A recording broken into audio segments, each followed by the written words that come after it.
Jesus speaks about corrupt governments, arranged diseases, and why a soul rejects love.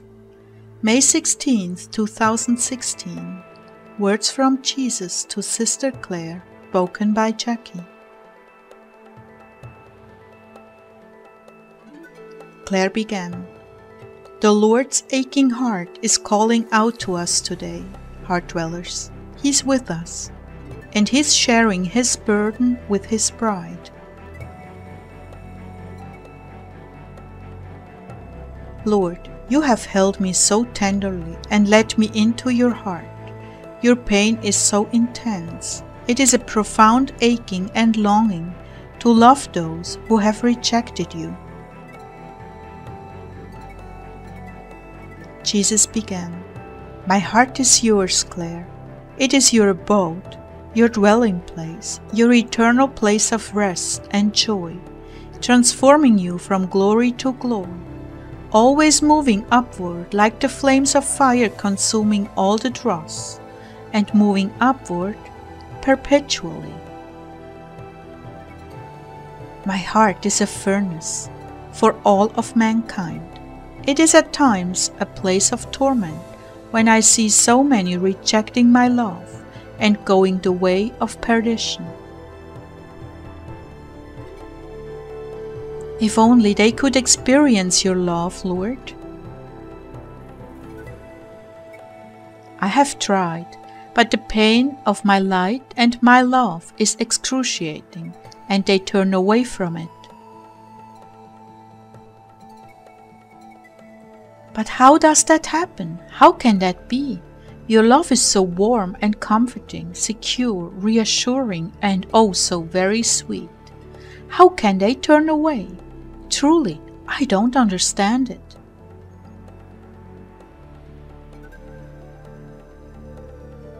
It begins with pain inflicted on a soul, mostly very, very young and helpless as children. The pain of violence, neglect, abuse, misunderstanding, and rejection. Bitterness sets in like a cancer and eats away the soul. Then any overture of love becomes a threat. Oh no, I'll have nothing to do with that. Then it begins to spiral downwards until they're absolutely convinced that love is evil. Do you remember the experience of the Christian man who was exposed to dark matter with several others? Yeah, this man was a Christian, and they were isolated in a cell. All the other people who were not Christians went totally bonkers and crazy, just expressing all kinds of ugly things.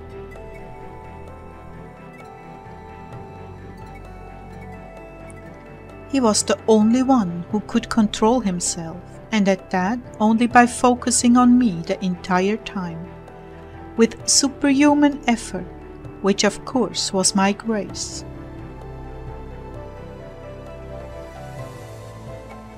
Yes, Lord, I remember that. He said that they actually found pleasure in beating one another up and doing lewd and disgusting things. It felt good to vent, to indulge, to let themselves go wild without the usual moral restraints.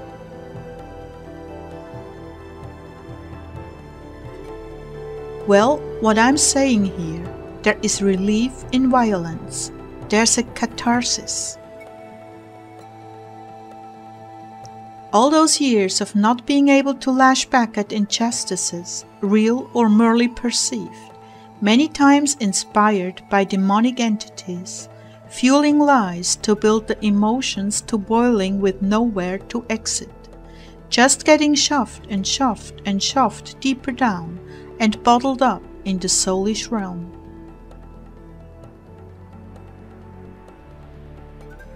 It is very much like the crust of the earth if you were to replace each continental mass and assign it a name. Violent, alcoholic parents, brutal, child abuse, with another continent, teachers and peers at school. and yet another continent, police inmates and judges. Yet another continent, the public and rejection from jobs. All of these plates cause stress at different times and heat up the layers inside a person, forming great magma chambers of anger. Sometimes the magma escapes in little streams or blows up, and they end up incarcerated. Other times the pressure and the pain become so great, the soul is eaten up with evil imaginings on how to retaliate, and is constantly picking violent fights and brutalizing others. Others who feel the same way begin to come together and form gangs and covens. Their entire life is centered around killing and destroying the lives of others. Jealousies, getting all the things other people have and getting even. Relieving life's disappointments and wounds. Many times they take it out on the innocent, when indeed the real culprit is themselves. But they cannot allow themselves to see or admit it. Their souls are too fragile. Strong defenses have to be built to protect what little is left of that soul, and survival becomes an everyday event, fight or flight, over every perceived contradiction in life. So they project and blame it on others, which gives them the permission to destroy and retaliate, which brings pleasure and relief. The demons as well offer their services and they find ways around the law of the land. They feel helplessly repressed by society's norms of behavior and the fear of being put in prison, so they elect to work with demonic entities to get back at those who they believe are responsible for their pain, be it real or imaginary. Most suffer mortal injuries to their little beings when they are children, and the demons enter, creating a stronghold of rebellion, upon which layers and layers of evil are built, and more manifestations of demons are accumulated. Then there is the additional influence of chemistry in the substances carried in forced inoculations. There is a huge amount of damage done by these vaccines, and in some cases electronic devices. As these children mature and vaccines produce the intended result, pharmaceutical companies benefit from all the drugs made to control this engineered madness, which they began in the first place.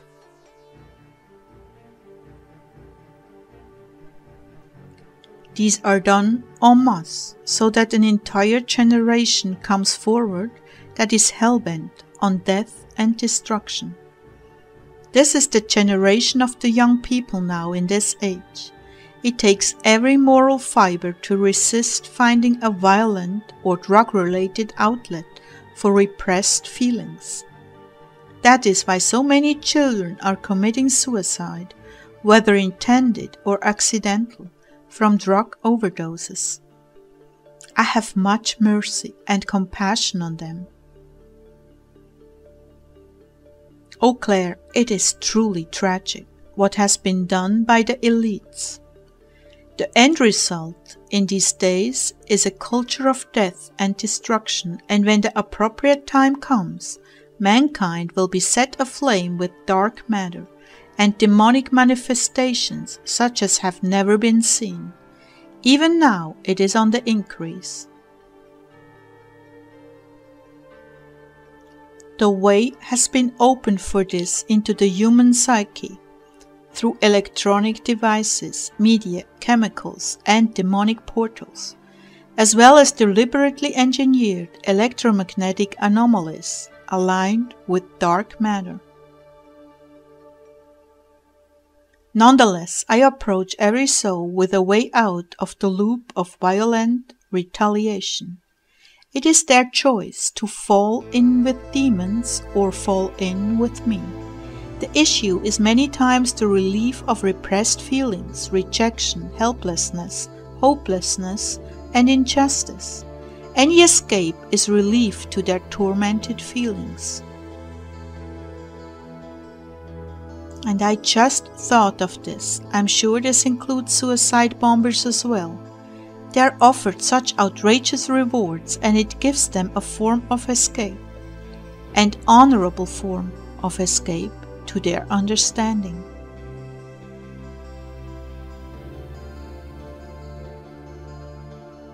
Getting back to the tectonic plates of continents. A lifetime of repressed injustices, real or imagined, through false accusation and lying demons. The magma chambers build until they can no longer be contained, and violent outbursts happen. Uncontrolled rage and hatred finds its only outlet in the destruction of others' lives.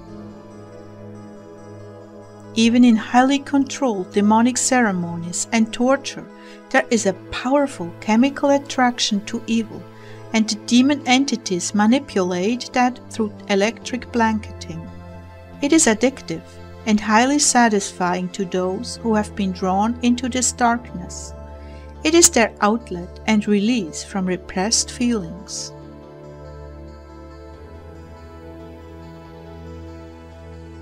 Oh Lord, this is way too disgusting to me. It is, but I want you to understand what the makeup is of a soul who has put on the darkness as a choice in life. They actually find release in all forms of violence, sex, torture, and as well as music and entertainment. Do you remember those times when someone cut you off in traffic and you had to control your actions and not retaliate in any way? Because now you belong to me and the flesh has been put to death. Before you belonged to me, you got pleasure from such things. This is the same dynamic. Pleasure came with retaliation.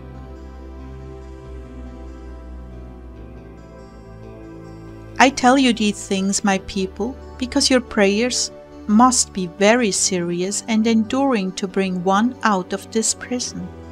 The damage goes deep, the hatred is on the surface. Beneath are broken hearts, little children abused mercilessly, lost and crying out, no one to help. The only relief is in acting out or shutting themselves up in a stone prison. But once they escape that place, they are walking time bombs. Lord, I remember a movie we saw about a young man in school who was an absolute genius. He wasn't going to school, but he was a janitor where the school was.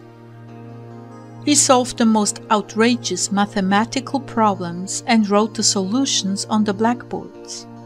And he was always driving about, looking for someone to beat up. The counselor tried to work with him and bring him out of that really destructive place. I learned a lot from that movie, although we had to fast forward it several times. That film perfectly depicted the torment of a seriously injured soul. I know how unappealing this is to you, Clare. I know some will react with disgust and question why you are talking about this subject again. Why am I bringing this up? Because you asked me, how do these souls get immersed in such darkness, to the point where love becomes evil? Well, I have answered that. Now you must understand, your audience, many of them know all about this.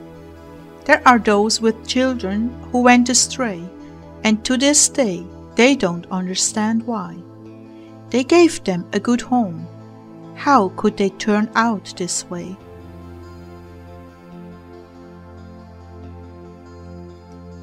It is a social and societal disaster of mega proportions, and much of it has its origins in the times you live in, and the technologies and pharmacopoeias that have been used as experiments on masses of people in different countries. You are aware of the use of genetically engineered diseases meant to eradicate huge segments of the population, like for instance, AIDS. But few are aware of the electronic and mental chemical counterparts that have been used to manipulate the public. Suffice it to say, the means are just as extensive in this arena as they are in the engineered diseases arena, just less exposed to the masses, although it is coming to light now on a grand scale. People are waking up and seeing how they are treated like monkeys in a laboratory.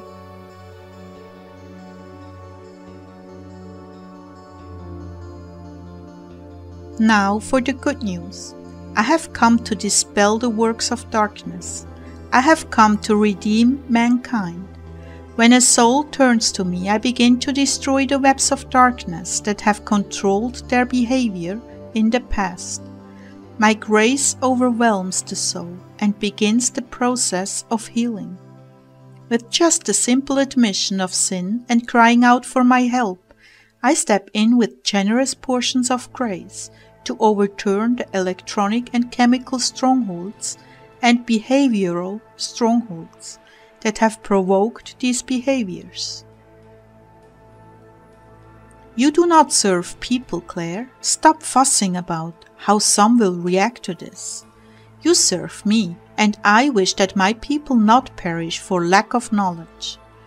There is a time for discovery, there is a time for healing and for worship, but I will not have you ignorant of the forces that have been arrayed against you and your children in this last generation.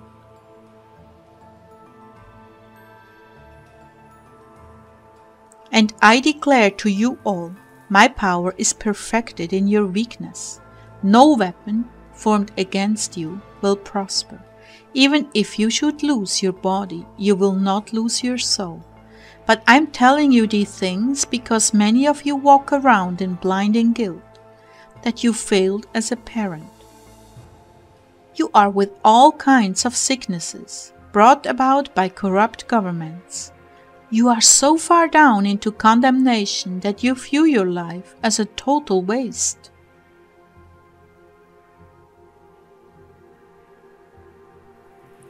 Others of you are saddled with all kinds of sicknesses brought about by corrupt governments. Others of you are hopelessly addicted to drugs, or so you think. There is a good reason for this all. I want you to dispense with the guilt and get to the bottom of this. If you have been a good parent, if you have been a good daughter or son, and you are still plagued by these things, I tell you the truth, you have been victimized, and are not fighting flesh and blood alone, but principalities in high places. Those who have chosen to destroy life rather than foster it.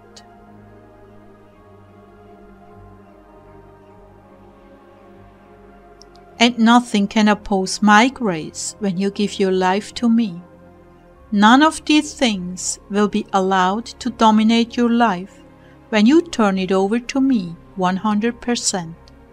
I will lead you out of this darkness you have been unable to leave on your own. I will manifest my power to transform and deliver you, and you will see victory over these things in your lives.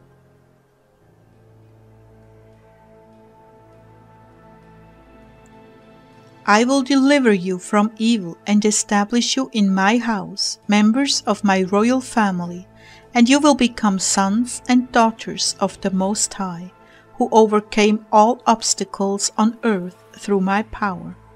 You have only to ask, and I will deliver you.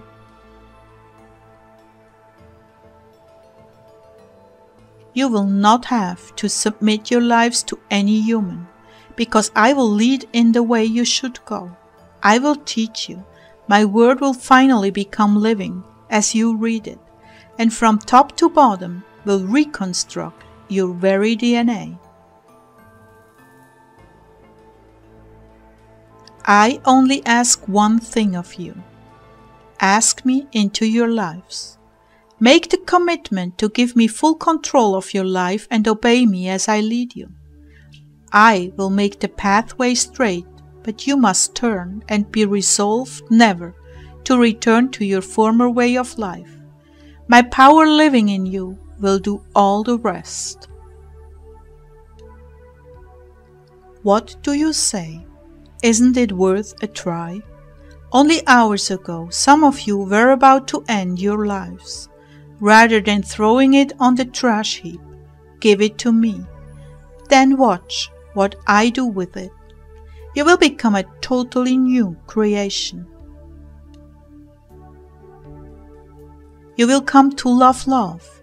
You will come to feel secure and trusting. You will come to long for the light, and every longing will be satisfied by me. Come to me. Give me your life. Learn to feel and hear my voice and my leadings. I will make my voice heard in your mind and heart. In the past, you have heard the demons clearly. Now you will hear your God clearly, and I will lead you out of bondage and into joy unspeakable. You will experience spiritual bliss that far exceeds any chemical the world has to offer. And most of all, you will have no fear of death. Fear will be replaced by my peace. Peace I will give you, not as the world, but my peace, supernatural and beyond your circumstances. I will uphold you in my peace. This moment we are alone together. Come to me now. Give me your life. You have nothing to lose but all the failures and wounds of the past. Come.